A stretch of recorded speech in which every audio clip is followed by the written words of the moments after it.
नमस्कार आदाब, आप देख रहे हैं HVTV न्यूज। खबर वही जो हो सही। उत्तर प्रदेश का निवासी है, वह मतदाता सूची में नाम उसका होना चाहिए कि नहीं होना चाहिए? यही है ना। अब 18 वर्ष से ऊपर का मतदाता सूची में नाम होना चाहिए, तो यह संख्या होनी चाहिए 16 करोड़। और मतदाता सूची में SIR के बाद जो मतदाता सूची में नाम आए हैं वो कितने आए हैं? 12 करोड़। ये 4 करोड़ का जो गैप है,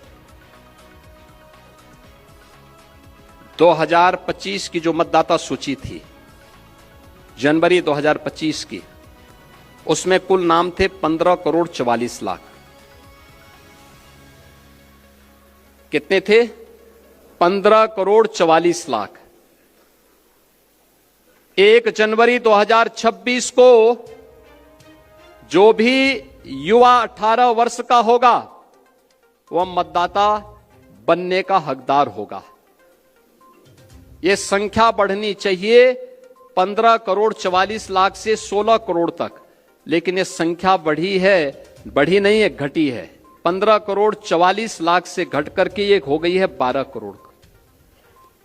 ये जो 4 करोड़ का गैप है, ये मिसिंग है। ये आपका विरोधी नहीं है,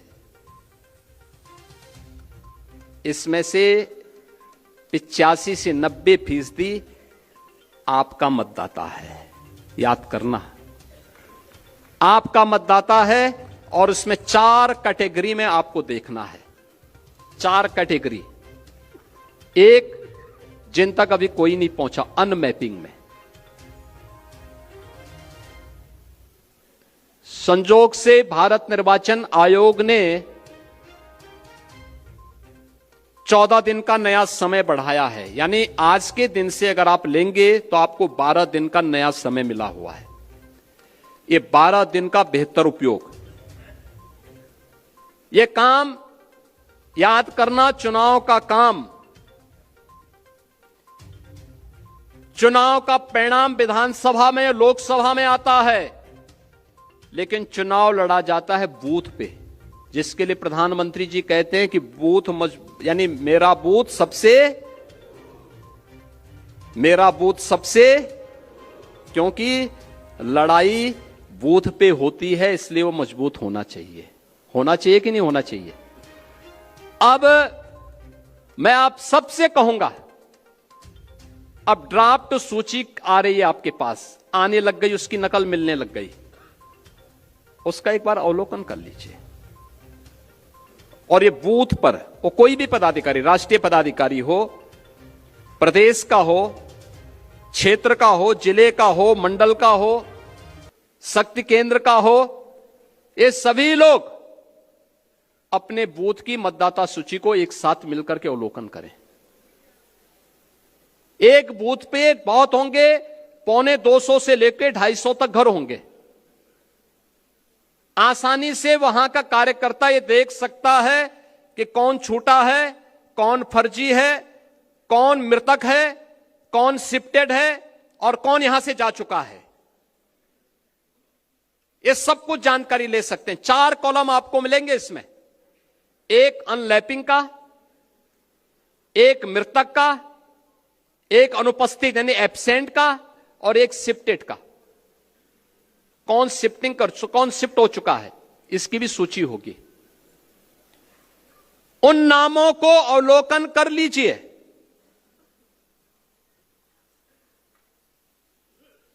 देखिए, मैं अभी गया था एक जनपद में, वहां की मतदाता सूची में जो SIR के फॉर्म भरे हैं बहुत सारी विरोधियों ने, उसमें कुछ बांग्लादेशियों के भी नाम है। आप मुझे बताइए, एक जगह तो यह भी मैंने देखा, एक सज्जन का नाम था, उसकी उम्र 20 साल, उसके पिता की उम्र 30 साल और उसके ग्रैंडफादर की उम्र 40 साल। तो मैंने कहा ये कौन नए नमूने आ गए। देखो, आप जब देखेंगे तब आप मुझे बताइए, 10 साल की उम्र में किसी का बच्चा होगा क्या? लेकिन यह भी फॉर्म भरा गया है। यानी बेटे की उम्र 20 साल, बाप की उम्र 30 साल और उसके ग्रैंडफादर की उम्र 40 साल। तो मैंने कहा तब तो ये कई पीढ़ियां देख चुके होंगे भाई। आप मुझे बताओ, अगर सबसे बड़ा व्यक्ति 90 साल का होगा तो इताई उससे पहले तो कई पीढ़ियां होंगी। वो तो पूरा गांव ही एक परिवार बसा देगा, एक ही परिवार गांव बसा देगा। हमें इस समय उसको देखना होगा। यह भी फर्जी हुआ है। नाम कहां से? पश्चिमी, यानी उसमें विनिजात थी, नौगांव और सम, और मतदाता बने हैं संभल में। क्या मतलब है?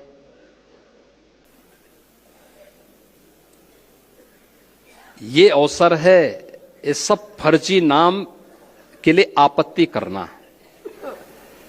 हर बूथ से आपत्ति दर्ज होनी चाहिए फर्जी नामों के लिए। जो छूट गए हैं एसआईआर के लिए 12 दिन का समय अभी बाकी है। जो नए नाम भरने हैं उसके लिए भी आपके पास समय है। जिनके नाम काटने हैं उनके लिए समय है। और इस समय उन फटाफट भरवाइए, आपत्ति करिए। ये इसलिए आवश्यक है कि चुनाव में आपकी मेहनत 3/4 इस एसआईआर की सूची रिफाइंड हो जाएगी। 3/4 मेहनत आपकी पूरी हो गई, तब केवल 1/4 मेहनत आपको विधानसभा चुनाव में करना होगा। और धड़ल्ले के साथ 3/4 सीट भारतीय जनता पार्टी और गठबंधन के प्रत्याशी उत्तर प्रदेश में जीतेंगे, कोई संदेह इसमें नहीं होना चाहिए। लेकिन मेहनत आज करनी पड़ेगी, आज मेहनत करनी पड़ेगी। और इसके लिए मैं आप सबका आह्वान करूंगा। आज आपको यहां पर विशेष रूप से बुलाया गया है कि नए नवनिर्वाचित प्रदेश अध्यक्ष जी के स्वागत में और आपका परिचय हो जाए। नवनिर्वाचित प्रदेश अध्यक्ष जी हर जिले में जाएंगे, हर जिले में उनका कार्यक्रम लगेगा, हर जिले में आप स्वागत अपने जिले में करेंगे। आपको दिल्ली जाने की आवश्यकता नहीं, आपको गोरखपुर या महाराजगंज जाने की आवश्यकता नहीं। आपको अपने बूथ को संभालने की आवश्यकता है अगले 1 महीने के लिए। अपना बूथ, मेरा बूथ सबसे मजबूत। 25 दिसंबर पूर्व प्रधानमंत्री श्रद्धेय अटल बिहारी वाजपेयी जी की जन्म शताब्दी का कार्यक्रम है। और यह कार्यक्रम उत्तर प्रदेश की राजधानी लखनऊ के साथ साथ हर एक बूथ पर भी पार्टी के द्वारा आयोजित होगा। इस कार्यक्रम को बूथ स्तर पर भी एक आयोजन के साथ ही, और आदरणीय प्रधानमंत्री जी का जो कार्यक्रम लखनऊ में इस डबल इंजन सरकार ने एक राष्ट्रीय प्रेरणा स्थल बनाया है, जिसमें भारतीय जनसंघ के संस्थापक अध्यक्ष डॉक्टर श्यामा प्रसाद मुखर्जी जी, पंडित दीनदयाल उपाध्याय जी और श्रद्धेय अटल बिहारी वाजपेयी जी की 65 फुट ऊंची कांस्य प्रतिमाओं को स्थापित करते हुए एक उनका डिजिटल म्यूजियम के रूप में भारतीय जनसंघ से लेकर के भारतीय जनता पार्टी में आदरणीय प्रधानमंत्री जी के नेतृत्व में नए भारत की यात्रा के साथ जोड़ते हुए म्यूजियम बनाया गया है। इन सभी का उद्घाटन का कार्यक्रम और एक बड़ी रैली का आयोजन लखनऊ में होगा। उसके लिए संगठन अलग से बैठक करेगा, व्यवस्था बनाएगा। लेकिन एसआईआर की कार्रवाई के बाद मैं आपको आश्वस्त कर सकता हूं, जो भी कार्यकर्ता यहां पर आए हैं आज के इस कार्यक्रम में, एसआईआर की कार्रवाई आप पूरा कर देंगे तो आपको हम राष्ट्र प्रेरणा स्थल दिखाने के लिए लेकर के आएंगे। और यहां दिखाएंगे भी, जन्मभूमि अयोध्या में रामलला का दर्शन करवाने के साथ ही यहां भी करवा देंगे, यहां भी दर्शन करवाएंगे। आप देखेंगे दिन भर का कार्यक्रम उस म्यूजियम में है, बहुत सुंदर बना है। देश को समझने, विचारधारा को समझने और भारतीय जनसंघ से लेकर के भारतीय जनता पार्टी और नए भारत का दर्शन करना अगर किसी को है, लखनऊ में राष्ट्र प्रेरणा स्थल का म्यूजियम उसका उदाहरण बनेगा। यह कार्यक्रम भी लखनऊ में 25 दिसंबर को आयोजित होगा। इस कार्यक्रम के लिए संगठन माननीय धर्मपाल जी अलग से व्यवस्था बनाएंगे। इस कार्यक्रमों के साथ हमें जुड़ना है।